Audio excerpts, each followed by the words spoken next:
آپ نے بتایا کہ ایک بہت بڑے گدی نشین وہ پہلے یہ کام کرتے تھے، بعد میں وہ کنورٹ ہوئے، کیا تھا؟ اب لاہور میں ہیں وہ، ان کا جو ہے لاہور میں جو لاہور ہوٹل ہے نا، بڑی اچھی، وہاں پہ ایک مشہور ایک گدی ان کی تھی، اور وہ جب نوائے وقت میں جب یہ میری قسطوار شائع ہونا شروع ہو گئی، اور یہ اس تہلکہ مچ گیا کہ ایسا کون سا صحافی ہے جس نے 20 دن جنات کے ساتھ گزارے ہیں، اور اب اپنی جو ہے وہ بایوگرافی جو ہے وہ بتا رہا ہے، سنا رہا ہے، دکھا رہا ہے، سارے حالات بتا رہا ہے۔ تو ان لوگوں کے اندر جتنے لاہور کے عامل تھے، ان کے اندر تجسس بھی پیدا ہو گیا، کیسے ملا جائے، کیسے ملا کہ معاملہ کیا ہے؟ معاملہ کیا ہے۔ اب وہ گدی نشین جو تھے، انہوں نے خاص طور پہ ان کو لوگوں نے اپروچ کیا، اور انہوں نے نوائے وقت میں اسپیشل نظامی صاحب کو کال کی کہ ہم اس یعنی کہ مجھ سے یعنی کہ شاہد نذیر چودھری سے ملنا چاہتے ہیں، تو آپ ان کو، ہم نے ان کے پاس بندے بھیجے تھے، یہ نہیں آئے، تو آپ ان کو بھجوائیں۔ مجھے نظامی صاحب نے تو پہلے تو بڑے حیران ہوئے کہ یار ایسا کون سا مسئلہ ہے، اور نظامی صاحب ان کاموں میں کہاں آنے والے، یا ان کی بات سننے والے تھے، ان کے مزاج کو آپ بھی سمجھتے ہیں۔ بہرحال انہوں نے مجھے جو ہے اپنے پاس بلایا نظامی صاحب نے، اور وہ کہنے لگے کہ میں بھی، میری بھی محبت ان کے ساتھ ہے، تو آپ ان کی بات تو سن کے آئیں۔ انہوں نے بڑے طریقے سے مجھے کہا، تو میں پھر میرے ساتھ انہوں نے 2 بندے بھی بھیجے نظامی صاحب نے دفتر کے، کہ آپ ان کو لے کر جائیں۔ ٹھیک ہے۔ تو میں جب ان کے جو درگاہ تھی، آپ کہہ لیں کہ اس کے یعنی کہ ابھی صحن میں داخل ہی ہوا ہوں، تو وہ ایک دم باہر نکلے ہیں۔ جیسے ہی باہر نکلے ہیں تو میں نے دیکھا سفید ان کا، انہوں نے لباس ہے اور سفید ہی داڑھی ہے، کافی بزرگ آدمی تھے، کافی باریش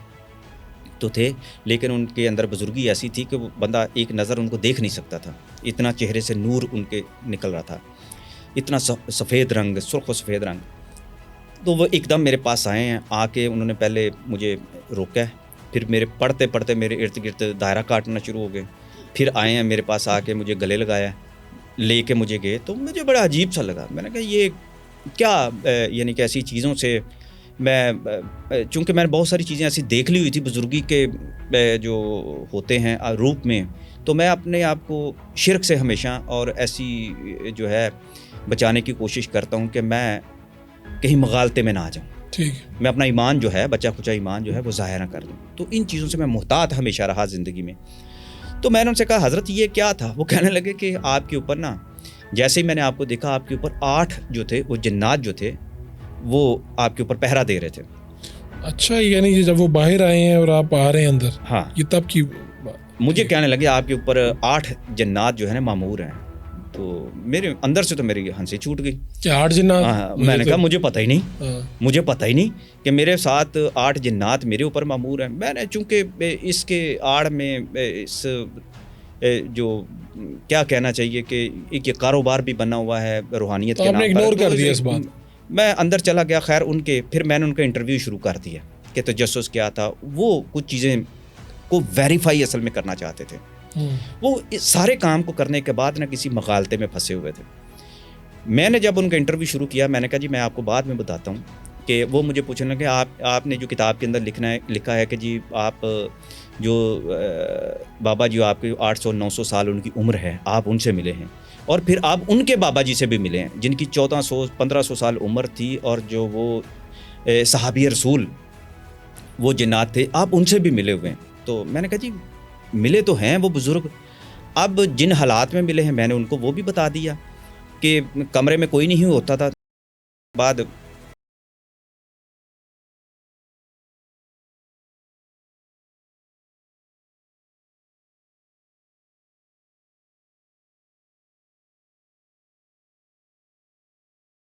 گوشت جو ہے نوچتا رہا کہ میں کہیں بے ہوش تو نہیں ہے۔ تو وہ چیزوں کی تصدیق کرنا چاہ رہے تھے۔ پھر انہوں نے پوچھا کہ وہ جو آپ کو صحابی رسول ملتے تھے ان کا نام کیا تھا۔ میں نے ان سے یہ کہا، میں نے کہا یہ باتیں تو چلیں، یہ مجھے بتائیں کہ آپ کو یہ کام جو آپ مجھے اسپیشل آپ نے اتنا جو تردد کر کے مجھے بلایا ہے، اور یہ جو ابھی آپ نے میرے ساتھ کیا ہے، آپ نے مجھے کیوں بلایا؟ وہ مجھے کہنے لگے کہ میں پاکستان کا سب سے بڑا کالا علم کرنے والا بندہ تھا، میں نے کوئی دنیا کا، وہ گدی نشین صاحب جو جی وہ گدی، کہتے ہیں میں نے انڈیا میں کوئی مندر ایسے نہیں چھوڑے ہوں گے, کوئی پجاری ایسے نہیں چھوڑے ہوں گے, کوئی ایسے پنڈت نہیں چھوڑے ہوں گے, کوئی سادھو ایسے نہیں چھوڑے ہوں گے. پاکستان کی ایسے ایسے مقامات پر میں گیا ہوں کہ جس میں میں اپنے جنات کو قابو کروں, اور مجھے جہاں سے پتہ چلتا تھا پورا پاکستان میں نے کھنگالا ہے. اور میں چاہتا ہوں کہ آپ نے جو ریسرچ کی ہے, جنات کہاں رہتے ہیں, کیا کھاتے ہیں, کس طرح رہتے ہیں, جنات کے قبیلے کیا ہیں, جنات کے مذہب کیا ہیں, جنات کی آبادیاں اس وقت بھی کہاں کہاں پر موجود ہیں, اور یہ ساری چیزیں میں آپ سے جاننا چاہتا ہوں. میں آپ سے حصہ وصول کرنا چاہتا ہوں. اچھا, یہ ایک ٹرم ہے حصہ وصول کرنا, حصہ روحانیت میں حصہ وصول کرنے کی ٹرم ہے. مجھے اس وقت بعد میں بھی بہت سارے ایسے ایسے پیرانے کرام ہیں, بڑی بڑی گدیاں ہیں جو مجھے یہ کہنے لگے کہ جی آپ سے حصہ جو ہے نا ہم نے وصول کرنا ہے. کیا مطلب کیا ہے؟ میں بتاتا ہوں اس کو. میں نے پہلے جو ہے اس کی میں آپ کو بتاؤں, جب اس نے یہ بتایا کہ میں پاکستان کا سب سے بڑا کالا علم کرنے والا بندہ تھا, اور میری ساتھ, میں نے کہا جی آپ کیسا کالا علم کرنے والے ہو سکتے ہیں, آپ کے تو چہرے پر نورانیت ہی بڑی ہے. اور میں نے آج تک یہی پڑھا ہے کہ جو کالا علم کرنے والا ہوتے ہیں اس کے تو چہرے پر لعنت ہوتی ہے, اور جو جتنے بھی آپ مشرکانہ جو علوم ہیں ان کی مدد سے ایسی چیزوں کو سیکھنے کی کوشش کرتے ہیں, اور تو یہ کیسے ہو سکتا ہے. پھر انہوں نے کہا میری بدقسمتی کے سوا کچھ نہیں ہے کہ میرے خاندان میں کوئی بندہ ایسا نہیں تھا, لیکن ہم سارے سرخ و سفید ہی پیدا ہوئے ہیں. تو یہ اللہ کی ایک خاص عطا تھی کہ میں نے پہلے یہ سارا کام سیکھا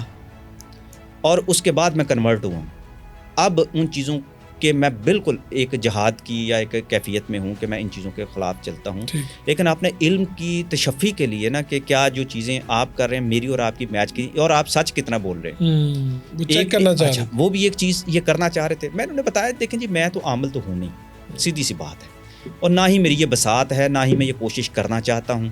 کہ یہ بڑا مشکل کام ہے,